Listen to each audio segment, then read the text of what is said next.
अस्सलाम वालेकुम एवरीवन। आज की वीडियो में मैंने आपके साथ डिस्कस करना है कि एलएलबी ऑनर्स पार्ट 2 में जो पाकिस्तान स्टडीज़ का पेपर है उसको किस तरह से अटेम्प्ट किया जाता है। वीडियो स्टार्ट करने से पहले मेरी आपसे रिक्वेस्ट है कि अगर आप मेरे चैनल पे न्यू हैं तो मेरे चैनल को सब्सक्राइब करें और मेरी वीडियो को शेयर करें और लाइक करें। इससे पहले मैं अपने चैनल पर जनरली पेपर अटैम्प्ट करने का तरीका जो है वो डिस्कस कर चुकी हूँ। उसकी वीडियो का लिंक जो है मैं डिस्क्रिप्शन बॉक्स में लगा दूँगी। आज की वीडियो में हमने स्पेसिफिकली पाकिस्तान स्टडीज़ के पेपर को अटैम्प्ट करने का जो है तरीका डिस्कस करना है। पहली बात मैं आपको ये बता दूं कि इस पेपर को लेके इतना पैनिक होने की ज़रूरत नहीं है कि पेपर किस तरह से अटैम्प्ट करना है ये और वो, क्योंकि ये पेपर मोस्ट सिंपलेस्ट पेपर है। क्योंकि इसको तैयार करने के लिए कोई स्पेसिफिक बुक नहीं है। आप किसी भी बुक से इसको तैयार कर सकते हो, चाहे वो 5वीं जमात की है, छठी की, 10वीं की, किसी भी जमात की बुक से आप इसको तैयार कर सकते हो जहाँ पे आपको इजी लगे, जहाँ से आपको वर्डिंग समझ आ जाए। दूसरी बात ये कि इसको अटेम्प्ट करने के लिए आपको थोड़ा सा टेक्निकल माइंड चाहिए, थोड़ा सा आपको कॉमन सेंस की ज़रूरत है। उसमें ये कि कुछ टॉपिक्स ऐसे होते हैं जिसमें हम मीनिंग्स लिख सकते हैं उस चीज़ के, हम उसकी उसकी लेंथ को बढ़ाने के लिए कुछ पॉइंट्स ऐड अप कर सकते हैं। जिस तरह की आइडियोलॉजी ऑफ पाकिस्तान है, इसमें हम आइडियोलॉजी की डेफिनेशन लिख सकते हैं। लेकिन इसी तरह से अगर मेरे पास खिलाफत मूवमेंट का टॉपिक होगा तो उसमें मैं खिलाफत या मूवमेंट की कोई डेफिनेशन नहीं लिख सकूंगी। ठीक है, इस तरह से हमने अपने टॉपिक्स को देख लेना है कि आया कि इस तरह की हेडिंग्स ऐड अप हो सकती हैं या नहीं। हमने इसमें इंट्रोडक्शन लाजमी तौर पे लिखना होता है 1 पेज का। जिस तरह से आप ये देखें, पाकिस्तान रेजोल्यूशन का टॉपिक है, इसमें मैंने इंट्रोडक्शन लिखा है। उसके बाद मेजर इवेंट्स हैं, इसमें भी छोटा सा इंट्रोडक्शन लिखा है। ये खिलाफत मूवमेंट का टॉपिक है, इस पर भी इंट्रोडक्शन लिखा है। इसी तरह से हर टॉपिक में हमने इंट्रोडक्शन ऐड कर लेना होता है। उसके बाद आ जाती है मीनिंग और डेफिनेशन की बारी। अब वो हमने देखना होता है कि इस क्वेश्चन में मीनिंग्स आ सकते हैं, डेफिनेशंस आ सकती हैं या नहीं। जिस तरह से अब ये वाला जो टॉपिक है पाकिस्तान रेजोल्यूशन, इसमें मीनिंग्स या डेफिनेशन नहीं आ सकती क्योंकि ये टॉपिक इस तरह का है। उसके अलावा और डिफरेंट टॉपिक्स जैसे आइडियोलॉजी ऑफ पाकिस्तान है, उसमें आइडियोलॉजी के मीनिंग हम ऐड अप कर सकते हैं। खिलाफत मूवमेंट है एक टॉपिक, उसमें हम जो है वो मीनिंग या डेफिनेशन ऐड नहीं कर सकते। इसी तरह से सर सैयद अहमद अली ख़ान का जो सर्विसेज का टॉपिक है, उसमें भी मीनिंग्स और डेफिनेशन नहीं ऐड हो सकती।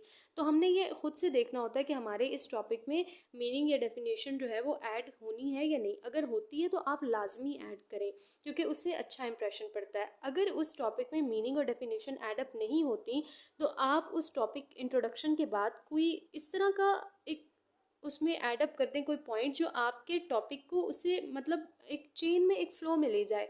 क्योंकि उसके बाद आपने अपना मेन टॉपिक स्टार्ट करना है जो कि आपसे पूछा गया है।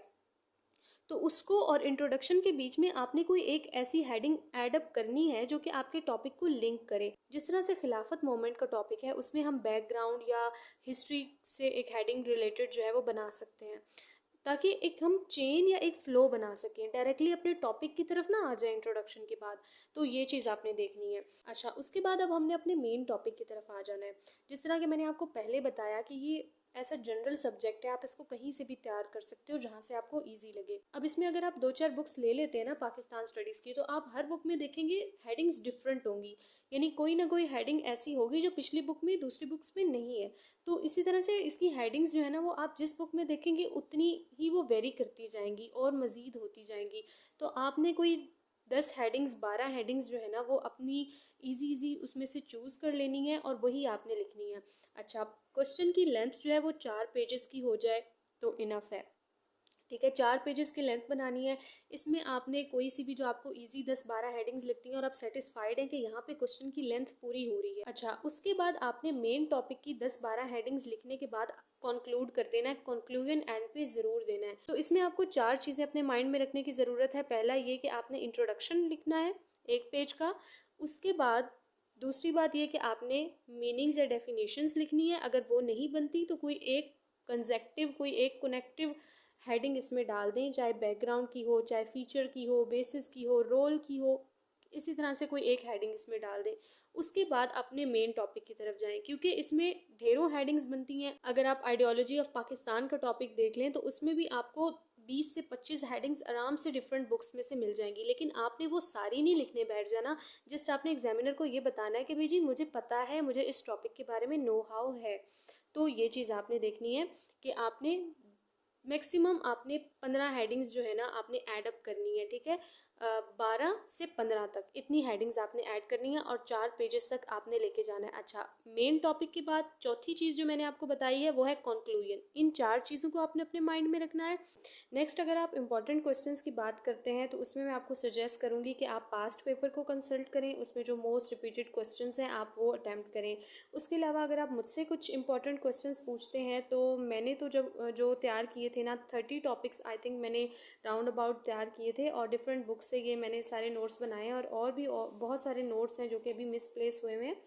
तो खैर इनमें से मैंने कुछ जो इम्पोर्टेंट टॉपिक्स अभी मेरे पास हैं मैं आपको वो बता देती हूँ। इसमें आपने मेजर इवेंट्स जो है 1940 से लेकर 1946 तक ये करने हैं। ये मैं अपने यूट्यूब चैनल पे इस पर एक वीडियो अपलोड कर चुकी हूँ। उसके अलावा पाकिस्तान रेजोल्यूशन का टॉपिक आपने करना है। उसके बाद आपने एक खिलाफत मूवमेंट का टॉपिक कर लेना है, ये भी इम्पॉर्टेंट है।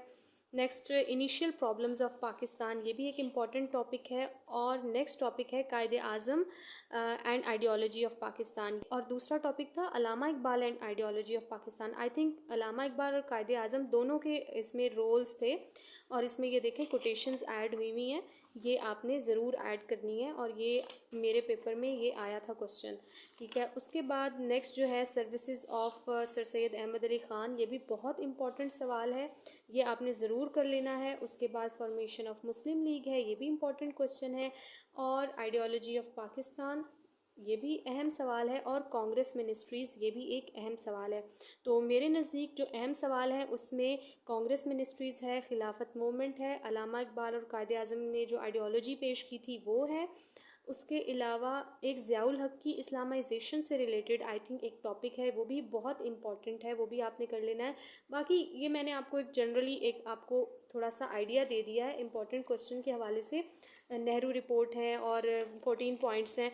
बाकी आप जो है पास्ट पेपर्स को लाजमी कंसल्ट कीजिएगा। अगर कोई आपको कोई कन्फ्यूजन हो, आपका कोई क्वेश्चन हो, कोई टॉपिक मुझसे मिस हो गया हो, कोई चीज़ मैंने क्लियर ना की हो, तो आप जो है वो कमेंट बॉक्स में मुझसे पूछ सकते हैं और मैं आपको ज़रूर उसका जो है वो रिप्लाई करूँगी। इसके अलावा अगर आपके पास कोई सजेशन है किसी टॉपिक पे, आपको कोई लेक्चर वीडियो चाहिए है तो आप मुझे वो टॉपिक कमेंट बॉक्स में बता सकते हैं। मैं ज़रूर कोशिश करूँगी कि उसके ऊपर एक लेक्चर वीडियो जो है वो बना के अपलोड कर दूँ।